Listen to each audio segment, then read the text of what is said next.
Having more fun than a human being should be allowed to have Rush Limbaugh, America's real anchorman. Intelligence guided by experience as we make the complex understandable, all while serving humanity. Half my brain tied behind my back just by showing up. The telephone number 800-282-2882 and the email address is lrushbo@eibnet.com. So to review, Hillary Clinton's lead over Bernie Sanders has for all intents and purposes vanished. It is now being speculated on no less than ABC News by George Stephanopoulos, who, or hell, all I know still is, for all intents and purposes, a Clinton employee or staffer disguised as a journalist at ABC, is now acknowledging that Hillary could lose Iowa and New Hampshire. And that means it could be a long process. And the old idea that delegate count thing could be out the window now. Bernie Sanders is fired up and revved up, and he's going after Hillary on every front except the women. He's leaving that one alone. He knows that the Republicans own that one. But he's hitting her on everything else, even trying to get to her left on gun control. Now, to show you how wacko that is, Hillary's out claiming credit for Obama's gun control actions of last week. He had that gun control pep rally in the White House, and then he had the gun control town hall on CNN. You know what I think, folks? I think you get this news here that self-identified Democrats are at an all-time low, 29%. I think the Democrat Party, and the only reason this is true is because the Republican Party has essentially ceased to exist as an opposition party. The Democrat Party is don't misunderstand this, because the media is still the media and they're still Democrats and they're still formidable for a host of reasons. But man, they are bankrupt. Now let's imagine where they are. We're now our 8th year of Barack Hussein O and his regime, and basically anything they've wanted, they got. They've given nuclear weapons to Iran. You know, I think this bunch, speaking of that, people trying to, I don't think you can rationally explain these people.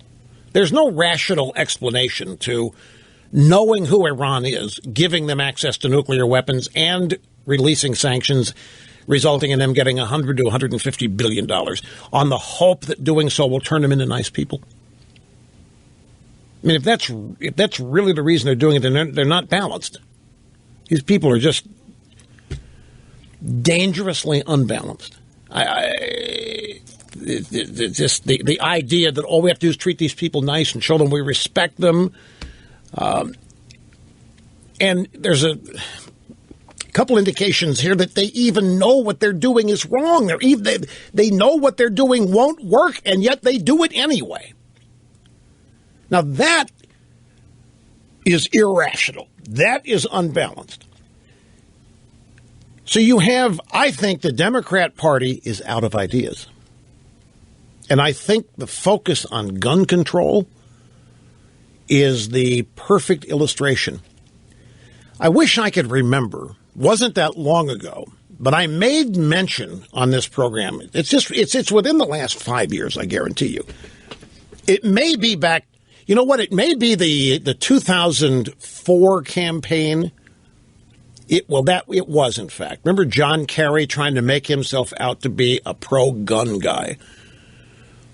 And a lot of the Democrats were trying, because the polling data was in, and it was clear that attacking the Second Amendment was a losing proposition for the Democrat Party.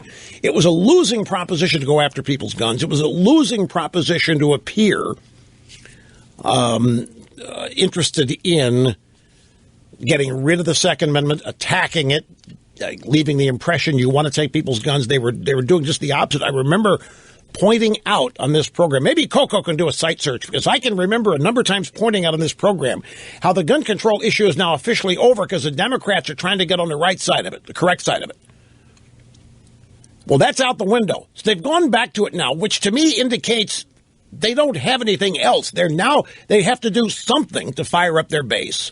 They have to do something. Their base is split now with Hillary and Bernie. The idea that Hillary Clinton's not progressive enough, the idea Hillary Clinton's not liberal enough.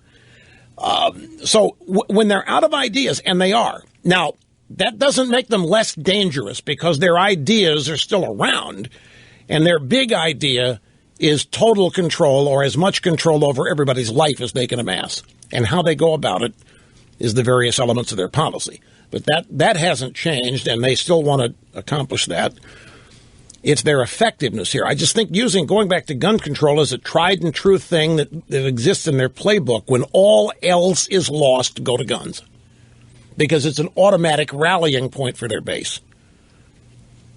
But they're doing it knowing full well that they're not anywhere near on the popular side of that issue, which tells me that they know they're in trouble with their own base.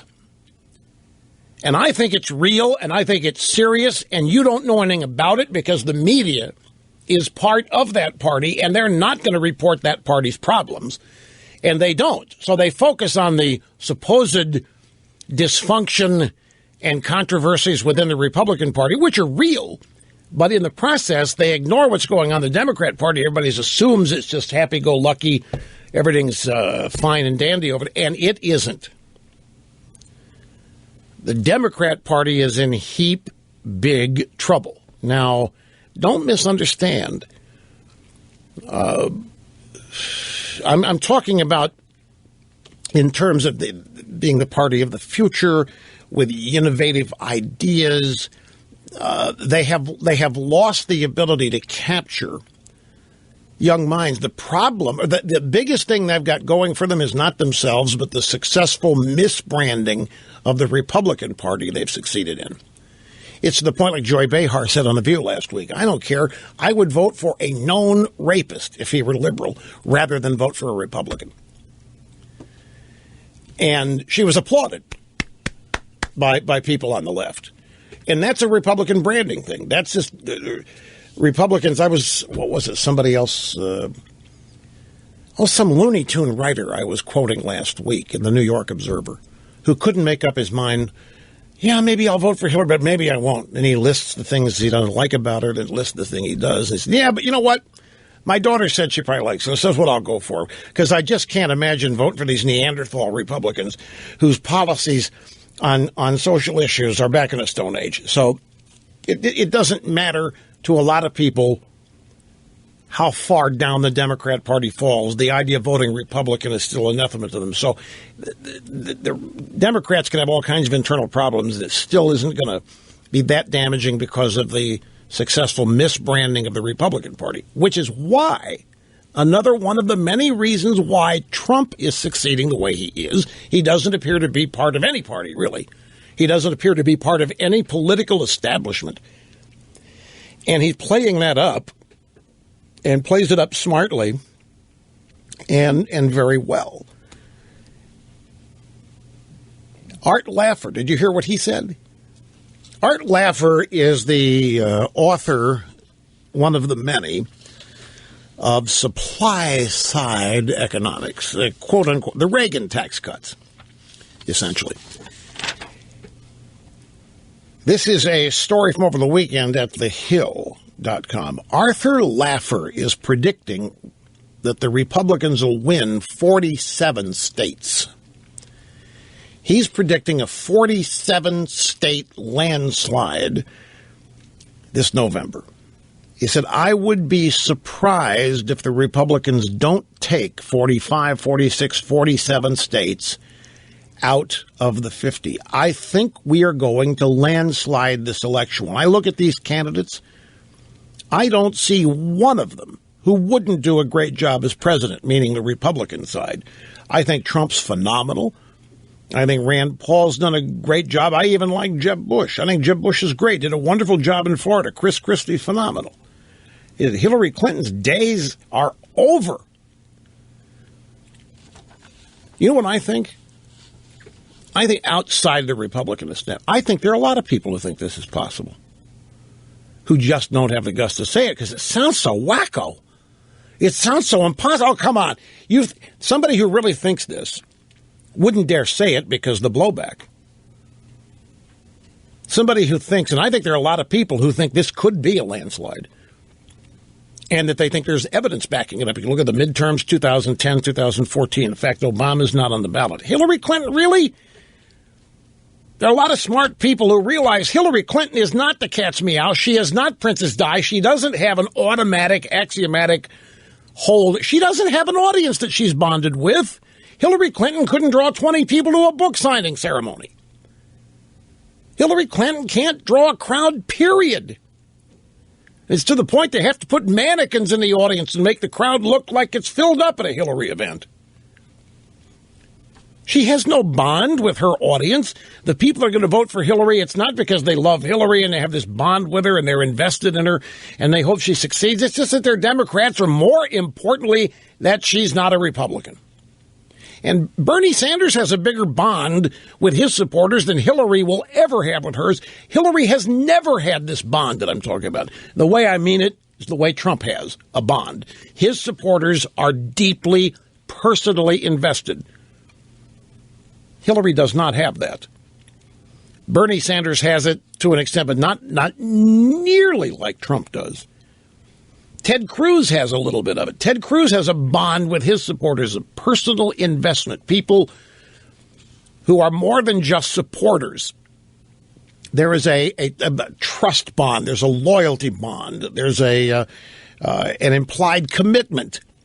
Hillary doesn't have that. And the evidence of that's 2004, or 2008, rather. If Hillary had this bond, it was unbreakable, that made her campaign the prelude to a coronation, then 2008 would not have happened. Barack Hussein would not have been able to come along and steal it from her. Now, what's happened since 2008 that makes Hillary stronger than she was in 2000? Nothing. She's weaker. There are more questions than ever about Hillary. There's less enthusiasm for her than ever. Well, I don't think it's out of the realm of possibility the Democrats could lose huge. And if you think, as I do, that a vast majority of the American people are fed up and put out and totally oppose what's been done to this country the last 7 years, I think there's a huge majority in that camp. I don't think it's a bare majority just barely ahead. I think it's a lot of people who are scared to death of what's been done to this country and are afraid of what's going to happen if it continues and do not want it to. And I think there are a lot of people, for a whole host of reasons, many of which we've discussed over the years, who are not going to say that at all. We're never going to know they think this until Election Day comes and goes. No, I'm not predicting it. All I'm telling you is I don't think Laffer is that far outside the mainstream with his prediction of 47 states. If you go back to the last time that happened, which was 1980, and one of I think the second to last poll of the presidential race had Jimmy Carter winning by 9 points, if I'm not mistaken. Reagan's landslide was a total shock, except that it wasn't. The insiders knew all along. Jimmy Carter conceded the race before the polls had even closed in California. Jimmy Carter conceded the presidential race before 10 p.m. Eastern Time, election night 1980. The pre-election polls were bunk for whatever reasons, and that landslide didn't just happen in the last week. People deciding in the last week to vote Reagan. I mean, it was a long time building, but there was never any evidence for it other than common sense. The country was in a tailspin. We were in a Carter self-described malaise. We had interest rates out of the wazoo. You couldn't afford to buy a house. The unemployment rate was sky high. The economy was flatlined. Jobs are being lost left and right. Exactly like what's happening. The major difference then and now is the welfare state was not nearly as deep and widespread or effective from the Democrat standpoint as it is today. So I'm not making an apples-to-apples comparison, 1980 to today. My point is that this paranoia or fear of Hillary Clinton is unjustified. And there's no reason to have a defeatist attitude. And I'll tell you, it's out there. Michael Gerson wrote recently in the Washington, he's a former speechwriter for Bush. He's got a piece about how Donald Trump's nomination will destroy the Republican Party. Earth to Michael. You've already done it yourself. The Republican Party is already in heap big trouble long before Trump came along. Trump is evidence of the party being in heap big trouble, not Trump has caused it. People inside the Republican Party at the establishment leadership level are responsible for that, not Trump. Trump's just picking up the pieces. Anybody else smart enough to position themselves as such, as outsiders or what have you. It's a fascinating read, however, because it opens the door, lifts the shades on the real thinking inside the Republican Party. And I guarantee you there, you probably won't find anybody who thinks they're even going to win in 2000. Well, this year now. Anyway, let me take a break here, folks. We'll come back. It's time to get back sound bites, your phone calls, and details on all of this that we've discussed up to this point. Hang in there. Be tough. Be right.